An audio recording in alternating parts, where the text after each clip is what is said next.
Bom, reiterando mais uma vez, uma boa noite aos nossos irmãos encarnados e desencarnados. É sempre com muita alegria estarmos mais uma vez aqui numa quarta-feira, sobre a égide de Jesus, numa casa de oração como esta. Apesar de estar aqui eu rotineiramente, mas extremamente gratificante estar nessa outra parte, assumindo uma grande responsabilidade, trazendo também as lições do Cristo para conosco, principalmente para esse que vos fala. Então, é com sempre muita alegria, sintam-se todos abraçados com esse carinho desta casa e o meu carinho também. Como a nossa irmã acabou de dizer, a proposta de hoje é para que a gente converse, reflita sobretudo sobre o tema que a gente traz, que nós trazemos hoje, que são os cristãos decididos. Para que possamos, então, internalizar essa reflexão, é muito importante que a gente tenha clareza de alguns conceitos gramaticais, inclusive, e o significado do que esse tema nos traz. Então, portanto, a gente precisa ter a clareza do que significa a palavra cristão e de onde ela deriva. Na verdade, cristão se deriva de uma palavra que é muito conhecida, que chama-se o cristianismo. Cristianismo, dentro daquilo que a gente entende enquanto dicionário da língua portuguesa, nos traz o seguinte conceito: é uma religião monoteísta, ou seja, que acredita em um único Deus, e que surgiu lá na Palestina, no século I, centrada nas crenças de Jesus Cristo, considerado então o Filho de Deus e Messias, assim proclamado por Moisés e os demais profetas da época. Entretanto, meus irmãos, também trazemos uma curiosidade em que a primeira comunidade cristã que se estabeleceu sobre esse conceito do cristianismo foi na antiga Europa, principalmente nas regiões onde a gente conhecida como Filipos. Era uma região da Macedônia. Filipos era uma cidade que foi homenageada pelo Felipe II, aonde se constituía uma pequena comunidade de romanos mais idosos, veteranos, como a gente assim consegue entender, e que tinham poucos judeus, aonde Paulo de Tarso começa ali a proclamar, a evidenciar, a estudar e também evangelizar sobre a égide do cristianismo. Então, meus irmãos, o cristianismo traz umas lições que são sobre as lições do Cristo, pautadas sobre essa vivência. Entretanto, lá por meados do século XIX, os espíritos nos convocam, os espíritos, isso mesmo que a gente ouviu, nos convoca ao cristianismo. Então, se os espíritos no século XIX estão nos convocando ao exercício do cristianismo, significa que em algum período da humanidade nós perdemos essa essência. Nós perdemos o que o cristianismo vem nos ensinando desde o aparecimento do Cristo. Então, se ele se perdeu, aonde e como isso aconteceu? Aqui eu quero abrir uma particularidade minha. Não costumo fazer isso, mas eu penso que é tão importante a gente exemplificar e até mesmo compartilhar as coisas boas que acontecem conosco. Nesse compartilhamento desse momento bom, aconteceu de que a gente precisa estar atento, até porque nós somos obras de Deus. Nós fizemos parte dessa grande obra. Temos o nosso Criador como um grande ser de amorosidade e carinho. E quando a gente nos proporcionamos essa visão, esse sentimento, nós começamos a observar que ao redor de nós acontecem sinais para que promova também essa mudança. Certa vez, eu sentado aqui, nesta casa de oração, nós temos dentro dos nossos corações pessoas que nós guardamos e temos um carinho enorme, apesar de que anatomicamente o nosso coração é do tamanho do nosso pulso fechado. Então, se vocês querem saber o tamanho do coração de vocês anatomicamente, é só fechar o punho. Apesar de anatomicamente o nosso coração ser pequenininho, nós trazemos conosco, cada um de nós, todos nós, trazemos pessoas que nós guardamos ali, no que simbolicamente é o nosso coração. Quando nós não conseguimos trazer pessoas para morar nos nossos corações, trazendo essa amorosidade, o que pelo menos, meus irmãos, possamos orar por essas pessoas. Tenhamos a certeza que também nós, com certeza, não nos encontramos na moradia de determinados corações por aí afora, mas que pelo menos possamos ser parte da oração desses que ainda não conseguimos abrigar a esses corações. E por que eu estou dizendo isso? Porque essa pessoa que eu tenho um carinho muito especial, um dia me fez um convite. E disse o seguinte: eu acho que eu vou trazer uma obra que você vai gostar muito de ler. Sem eu saber que essa obra hoje seria parte fundamental do estudo e da preparação para essa exposição espírita. E essa obra traz uma reflexão muito interessante sobre a última comunidade em que o cristianismo permaneceu. Ela aconteceu e é narrada no século IV, antes do Concílio de Nicéia, que aconteceu em 325 anos depois de Cristo. Escrita por Wallace Rodrigues, um grande espírita não era um espírita, mas que navegava sobre a arte espírita, que naquela época, enquanto ele estava, hoje não mais encarnado, fazia muito trabalho dentro desta arte. Ele era ator, escritor, professor e escreveu várias obras. A obra que eu estou falando, meus irmãos, chama-se Esquina de Pedra. É uma história, um romance espírita, que não é uma psicografia espírita, tá? É um romance espírita porque traz exatamente as condutas cristãs, mas que um cunho de estudos sobre os evangelhos, principalmente do Novo Testamento, para o Velho Testamento, para o Novo Testamento. E o Wallace era um escritor extremamente estudioso. E ele traz esse romance chamado Esquina de Pedra, que narra exatamente a última comunidade cristã, que houve aquela transição entre o cristianismo para o que a gente conhece hoje, a Igreja Católica Apostólica Romana.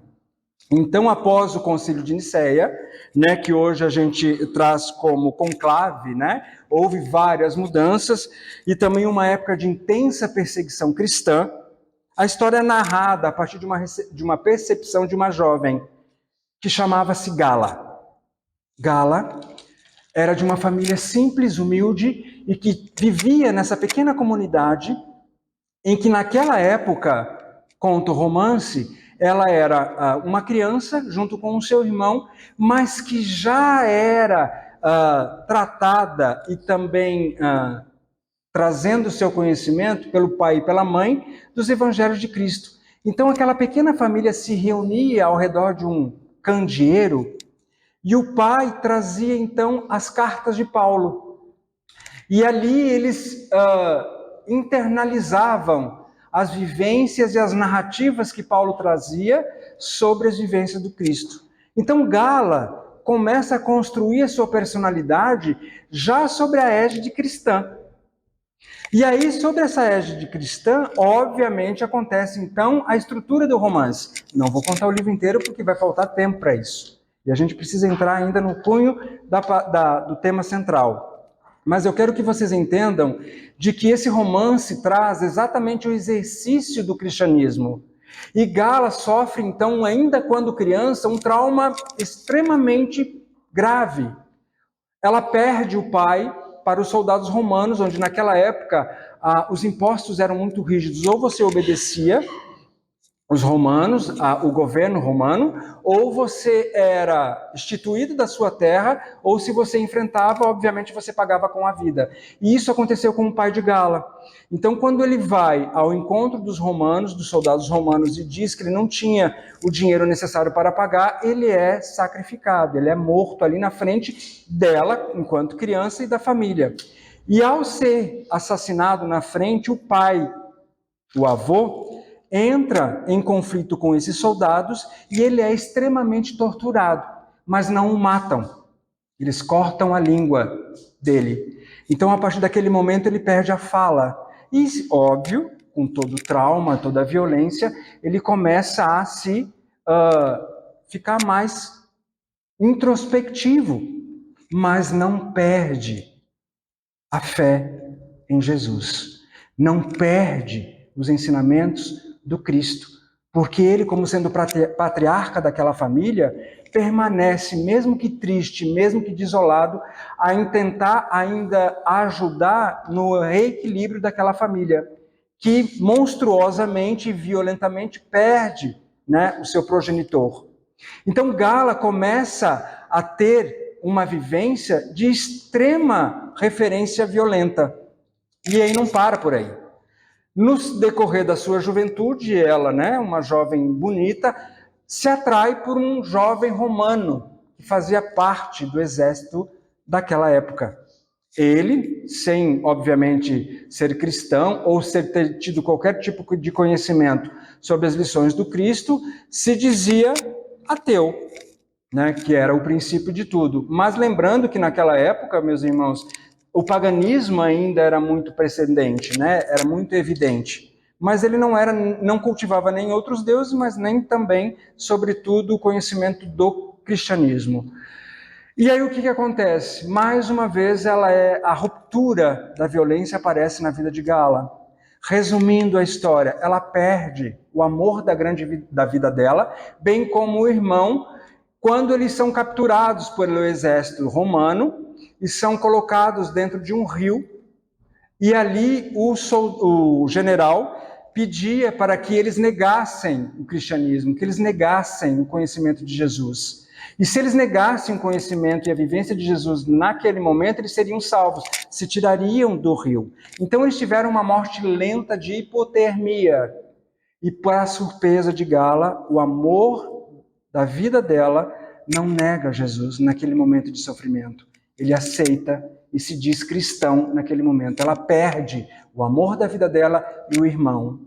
Desolada, da sua família desolada, com uma dor imensa, que muitos de nós vivemos de outras formas, ela não perde a sua essência. Ela não perde a fé em Jesus. Ela não perde aquilo que ela aprendeu enquanto criança, enquanto o pai ensinava aquela pequena família ao redor de um candeeiro sobre as lições de Jesus. Então, nesta época que a gente chama de cristianismo primitivo, e que hoje a gente entende que essa transformação se deu a períodos conturbados, e que a gente entende que esse cristianismo, né, traz ainda essas modificações, deturpações e violações do próprio conhecimento da época de Jesus, nos faz refletir hoje. Tanto que nos faz refletir, meus irmãos, que no último censo, o IBGE considera que a maioria da população brasileira, mais de 80%, foi feita a pergunta a essa população se eram cristãos ou não. Então, no IBGE hoje, 80% da população brasileira se diz cristão. Mas será que realmente nós somos cristãos? Será que realmente nós abraçamos as causas cristãs? Será que realmente aproveitamos as lições que Cristo nos trouxe? No livro Em Nome do Amor, psicografado pelo nosso irmão Divaldo Franco e pelo espírito de Bezerra de Menezes, uma obra fantástica, como todas as obras espíritas, né? A gente se desconfia de nós dentro do espiritismo elogiarmos, mas extremamente várias obras, elas são extremamente fantásticas, que nos trazem a transformação, o reconhecimento das nossas mudanças, né? Sobre a condição e as lições de Jesus. Bezerra de Menezes faz um convite para a reflexão do amor nesta obra. A chave para a superação das nossas dificuldades em nossas vidas, tanto no campo material quanto no campo espiritual. Mas mais do que tudo, Bezerra de Menezes nos convoca neste livro para que nós nos aproximemos dos espíritos nobres, para que dos nossos lábios, das nossas falas e das nossas condutas possamos exemplificar, vivenciar e exercitar o verdadeiro cristianismo. O verdadeiro cristianismo. Portanto, meus irmãos, quando a gente diz que a gente é cristão, independente de qual preceito religioso nós participamos, ser cristão vai muito além de uma crença religiosa.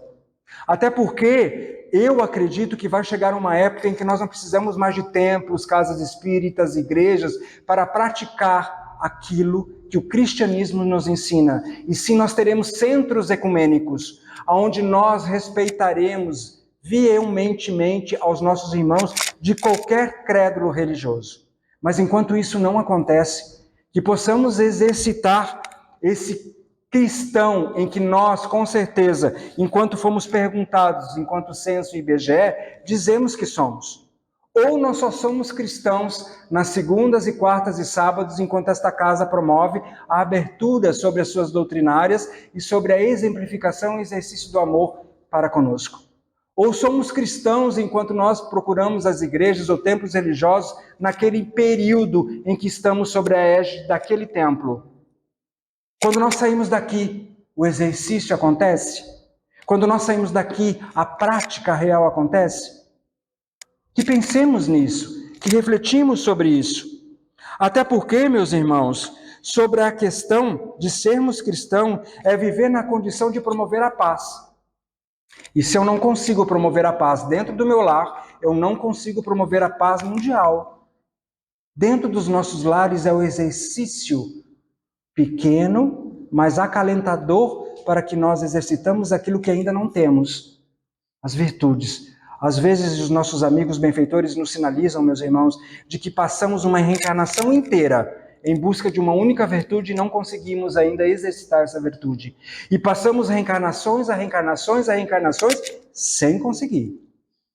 Até quando vamos protelar o exercício do amor, o exercício de sermos cristãos, sem a necessidade de levantarmos bandeira alguma, até porque Cristo, enquanto esteve conosco no sentido de corpo, de matéria, porque Ele nunca nos deixou. Bendito da leitura que a nossa irmã fez aqui, lindíssima, e que Cristo nos diz e nos sinaliza que está conosco todo o tempo, e principalmente nos momentos mais difíceis. Ele não nos abandona e não nos abandonará. Mas até quando nós vamos protelar essa vivência cristã, que nós dizemos em números que somos, mas na prática ainda temos dificuldades de internalizar, de exercitar. Então, quando nós dizemos a prática do cristianismo, meus irmãos, é exatamente sobre essa questão. E a relação de sermos cristãos decididos. O que é ser decididos? Quando é que nós vamos conseguir internalizar essas decisões? É sermos cristãos aonde estivermos, sem a necessidade de termos um holofote que nos mostre, uma câmera que eu possa postar, mas sermos decididos na convicção, sermos decididos na prática, sem a necessidade, no anonimato. Até porque, meus irmãos, quando nós evidenciamos a prática do bem, quando nós externalizamos para que mais número de pessoas possam ver, nós já estamos recebendo o nosso mérito. E não teremos mais por que cobrar de qualquer espírito benfeitor aquilo que nós fizemos e que publicamos e que evidenciamos. Não que a prática seja errada, até porque a doutrina espírita não diz nada que é errado. Pelo contrário, ela só nos chama a atenção sobre aquilo que realmente é importante. Então nada é errado, mas sim nos traz a reflexão e traz também a nossa responsabilidade quando Cristo nos diz a cada um de acordo com as suas obras. E quando traz a cada um de acordo com as suas obras, é sobre as nossas responsabilidades. Então, o decidido é exatamente sermos cristãos aonde estivermos. No ambiente mais inóspito que a gente possa estar. Seja no nosso lar, que muitas vezes é, infelizmente, seja no nosso trabalho, seja mesmo no convívio social. Lá no capítulo 6 do Evangelho segundo o Espiritismo, exatamente encontramos diversas mensagens em que promove esse exercício do cristianismo. O exercício de sermos cristãos decididos. E quando isso acontece dentro do Evangelho segundo o Espiritismo? Quando o Espírito da Verdade nos promove mensagens que tocam muito além dos nossos corações e atinge as nossas almas. E aí, ao encontrar essas mensagens do Espírito de Verdade, Kardec pergunta ao Espírito da Verdade: ocupaste em algum momento algum corpo, alguma figura em que viveu na Terra? E ele diz para Kardec: Eu já te falei que eu sou apenas aquilo que você deve chamar de verdade. Por quê? Por que Jesus, que é o Espírito da Verdade, disse a Kardec que ele se referisse a ele como Espírito da Verdade, como proteção, por amor, porque mesmo no século XIX existia ainda as fogueiras que estavam acesas pela intolerância religiosa, pela incompreensão do Espiritismo. Então, para a proteção de Kardec, em momento algum ele se identificou que era Jesus, mas nós sabemos que é. Então, todas as mensagens que encontramos no Evangelho segundo o Espiritismo, em especial no capítulo 6, que se diz e assina como Espírito da Verdade, é o Cristo. Leiam, percebam a amorosidade e o convite que ele nos faz, não só pela leitura, mas pela prática. E que ele externaliza exatamente aquela condição de espírito iluminado que é, mas que em momento algum jamais sinaliza em nos abandonarmos. Então, meus irmãos, ainda nós temos dentro da constituição de uma sociedade absurdos que são cometidos em nome do Cristo. Figuras e fogueiras que são acesas em nome de religiões. Intolerâncias que são praticadas, inclusive, aqui na nossa cidade, na Grande Florianópolis, com os nossos irmãos de matrizes africanas. Templos, terreiros, apedrejados, que apontamos o dedo, que jogamos pedra. Mesmo porque, meus irmãos, o verdadeiro cristão jamais estará preocupado com o credo alheio. Estará preocupado é com a sua moral, é com o seu exercício. Quando um irmão de um credo religioso que é diferente do meu me incomoda, é porque eu, dentro de mim, dentro de nós, esse exercício não está muito bem exemplificado, não está muito bem praticado. Então, ser cristãos decididos é exercitar diariamente o exercício do bem maior. E quando Bezerra de Menezes nos convida no livro Na Lei do Amor, ou no Convite do Amor, é exatamente nos convoca diariamente sobre isso, sobre esse exercício.